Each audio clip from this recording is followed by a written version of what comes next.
Well, as we get set to introduce to you our fireside chat speakers, I'd once again like to request all of you to please send in questions for our speakers. And it's a very, very warm welcome to Mr. Vivek Arora, Senior Advisor, Tata Trust. I'd also like to present to you Ms. Mugdha Pradhan, Functional Nutritionist and a TEDx speaker, founder of Thrive FNC. Moderating the session will be Dr. Anish Desai, Director, IntelliMed Healthcare, as we take this session forward on technological intervention changing the dynamics of nutrition sector. Over to you, Dr. Desai.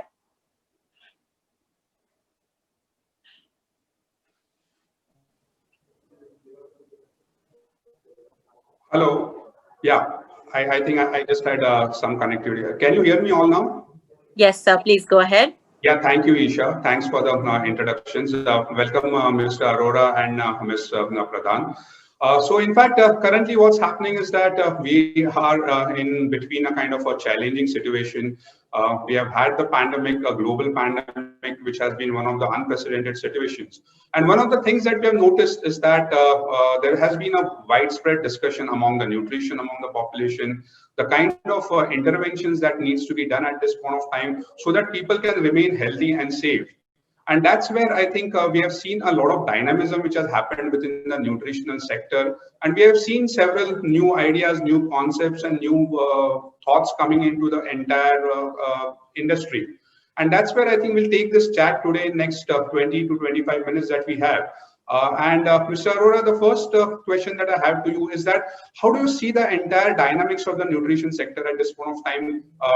If you look at it from a perspective of pre-COVID, COVID, and the post one, how do you see it today at this point of time?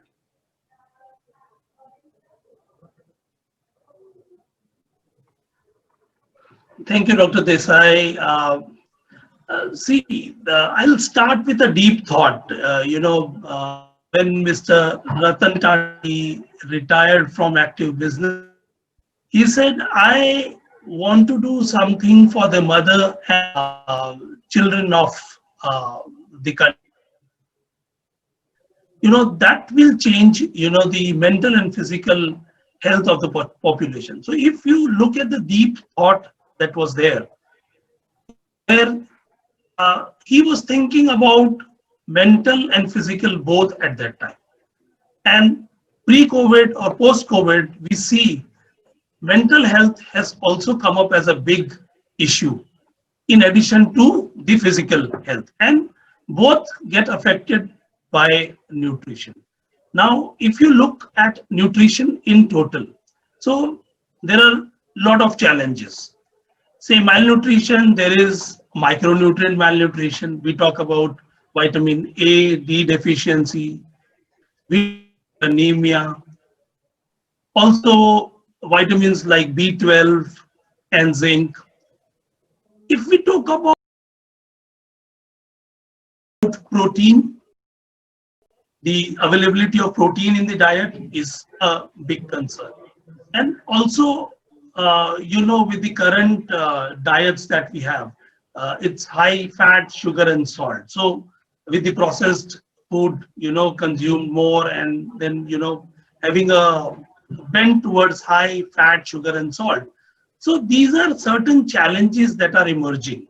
And when you're looking at a pre and a post-COVID, as you rightly said, in post-COVID, typically, the attention has been more health. A particular set of consumers are more wellness and health. If you look on the other side, if you look at children who were supported by ICDS and MDM institutional meals, they did not get that required meals for 8 to 10 months. Now, that's a different side of the coin. So there are two sides of this coin wherein, nutrition is affecting the complete population. But if you look at in general, there are a lot of challenges that are being thrown up today. And I would say that with technology, you can definitely intervene. You can definitely, do it better, more efficiency, more effectiveness, but to address these challenges. Over to you, Dr. Desai. Yeah, thank you, Mr. Arora. I think one point which you very clearly mentioned is, I think, the challenges faced by the special populations which are there. Maybe the extremes of the age, maybe the underprivileged, and those are there. Those are very important challenges that we need to address time. Ms. Pradhan, I think you have sent me a very nice, what to say, thoughts on these entire things. So can we get your thoughts Sure. on can we have your thoughts on exactly what are the challenges that are there in the and the dynamics of the nutrition sector that have been there in the past 8 months, and how do we see those challenges emerging in the next time? So just if you could share your thoughts with the our audience.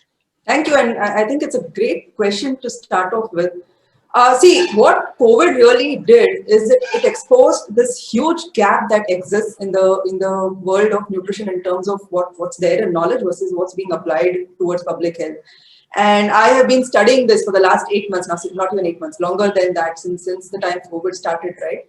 And there's a huge gap. And what is this gap, right? So one is, in terms of, so let's look at the socioeconomic factors itself, right? So there is the affluent class, and there is this sector of people who are not, as affluent, or who are at a poorer status in terms of socioeconomics. And what I've noticed is the affluent class, though they have the access and they can afford things, what they lack is the right kind of knowledge when it comes to what good nutrition really means. So, right, so there is this socioeconomic aspect of it that the people who can even afford don't really know what to do. And then, of course, there is this other category of people for whom even access and affordability itself to good quality nutrition becomes an issue. That's one. And then the second aspect is the demographics of it itself, right? Like Mr. Arora very rightly spoke of maternal health and child nutrition. What I'm seeing is it's four categories. So, of course, there are children, there are women, there are men, and there is this elderly population.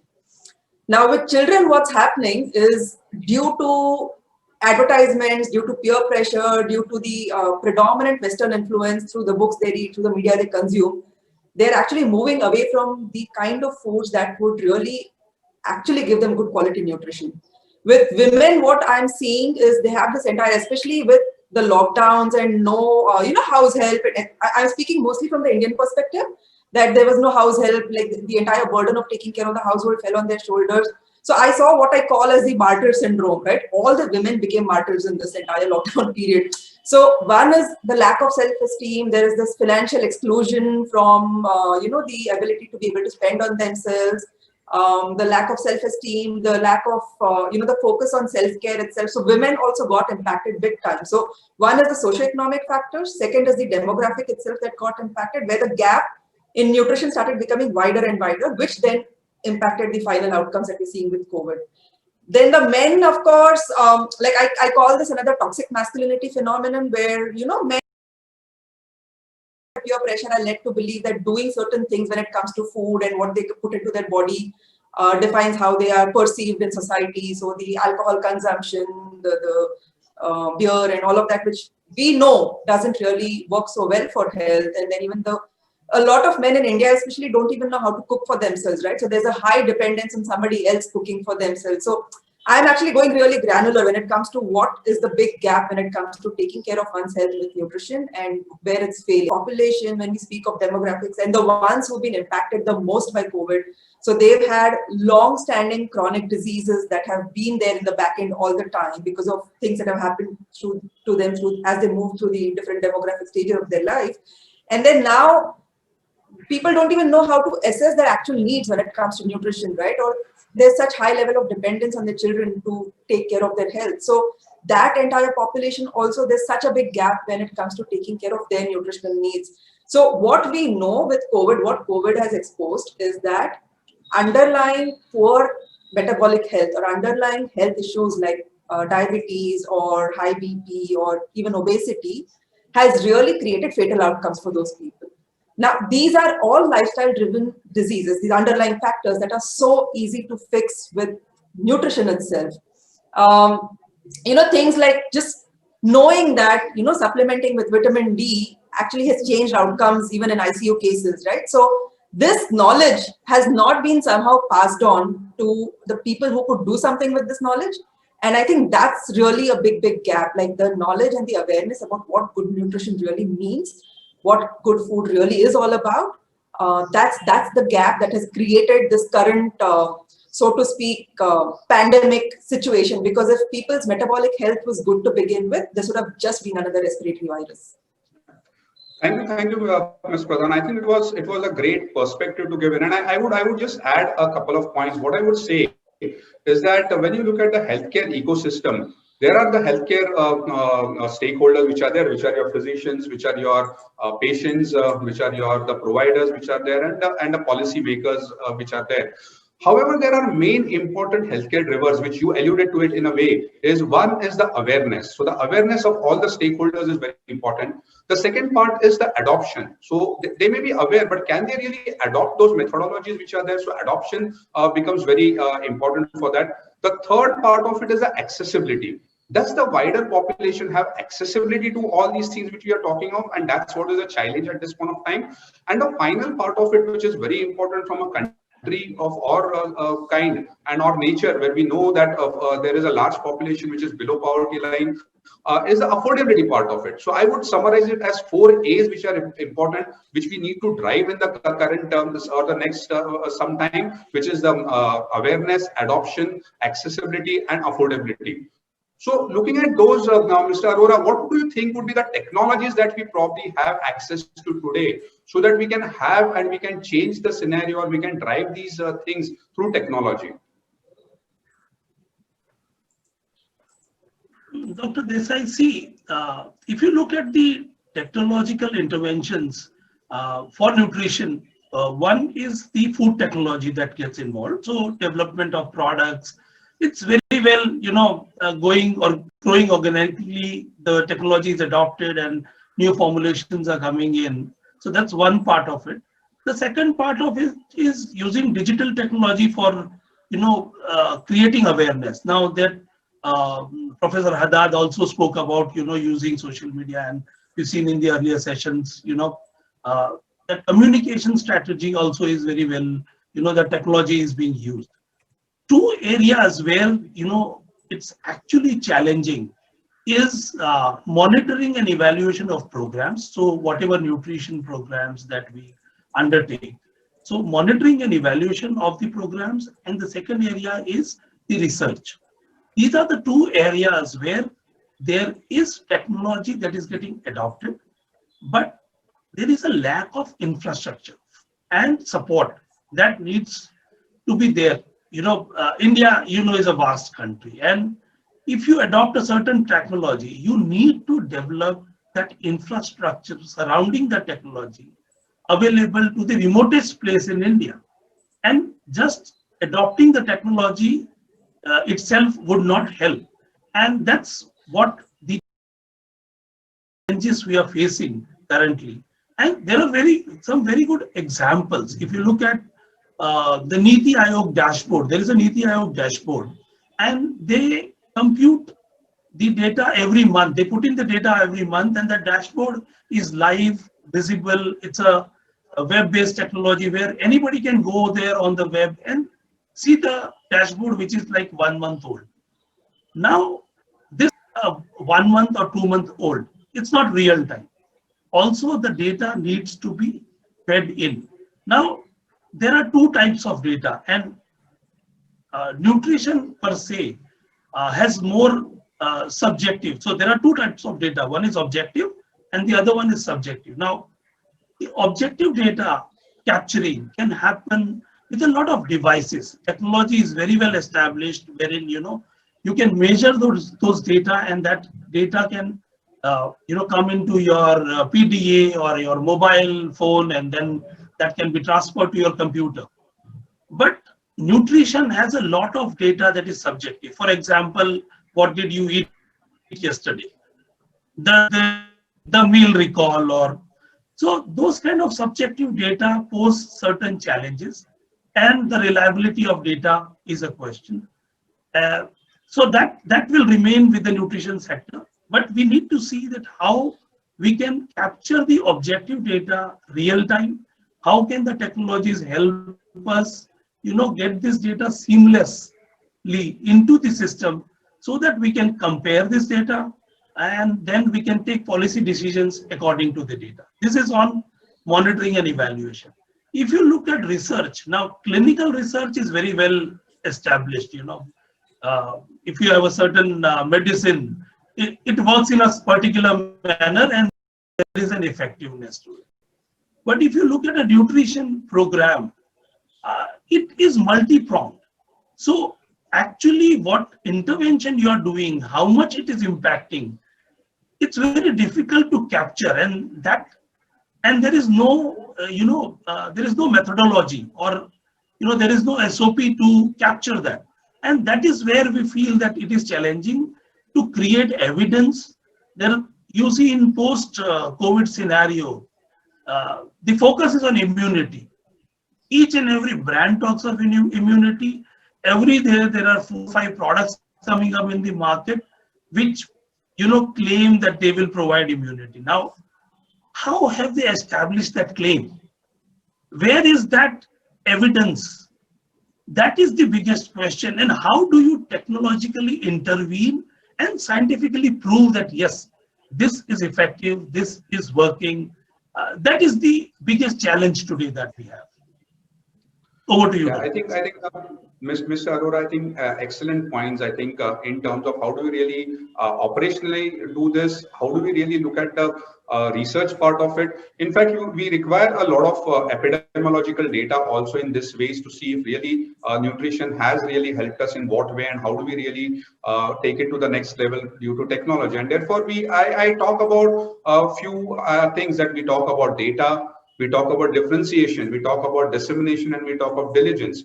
And these are the important things when we are looking at the technological advances and looking at the scenario there. So Ms. Pradhan, your thoughts on this technology, how do you see the technology helping us to look at this scenario in the coming time? You elucidated very well the challenges, but how do you see the technology? What kind of technology you think will be really customer facing, customer friendly, or consumer facing and consumer friendly? Great.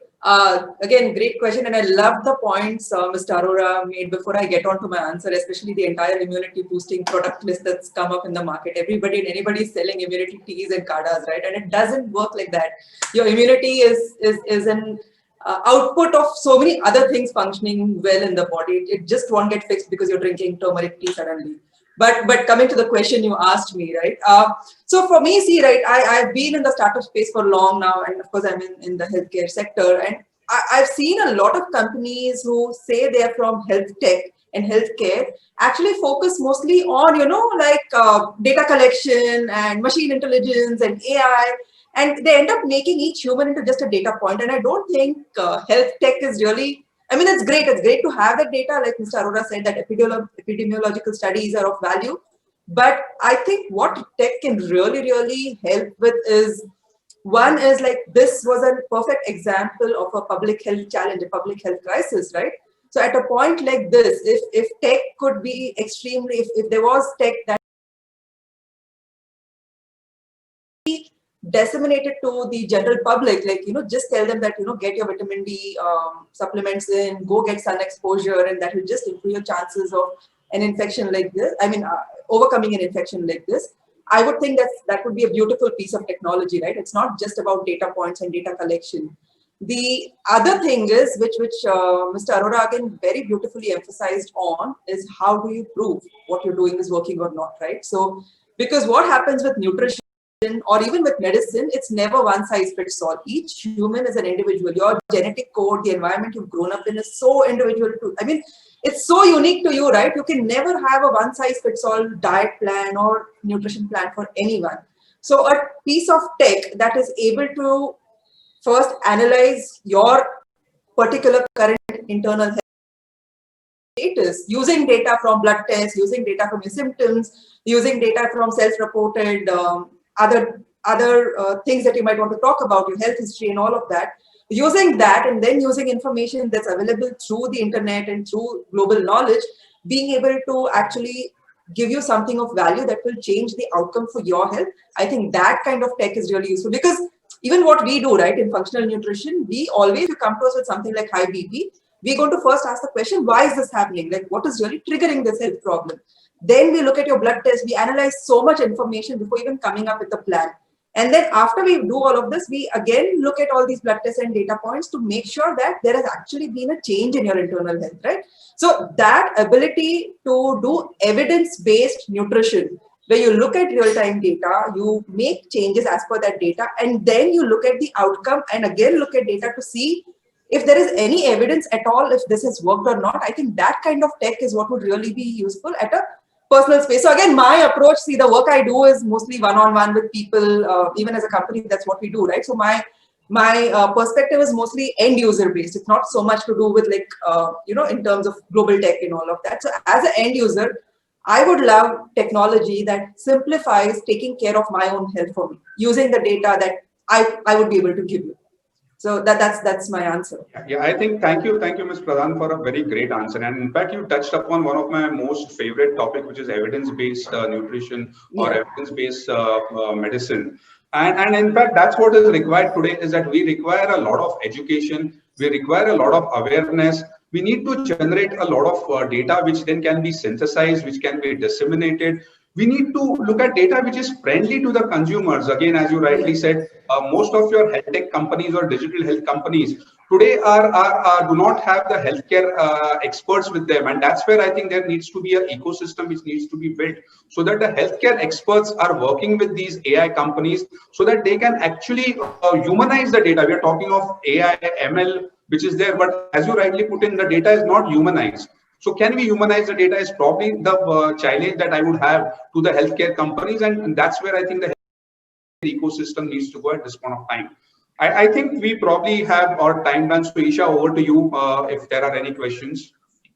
Thank you so very much, Dr. Desai. I think the views that you got out of your speakers were just fantastic. And at this point, I'd like to thank all of you all for joining us. Sadly, we don't have time to take up audience questions, but we will send them across to you. Once again, thank you all of you all for joining us. Thank you so much. Isha. Thank you, Isha. And as we look forward to so many more interactive sessions, we're all set all of you to a segment, an overview of recent trends in nutritional sector. In just the next moment, I'll be introducing our speaker, so please do stay tuned.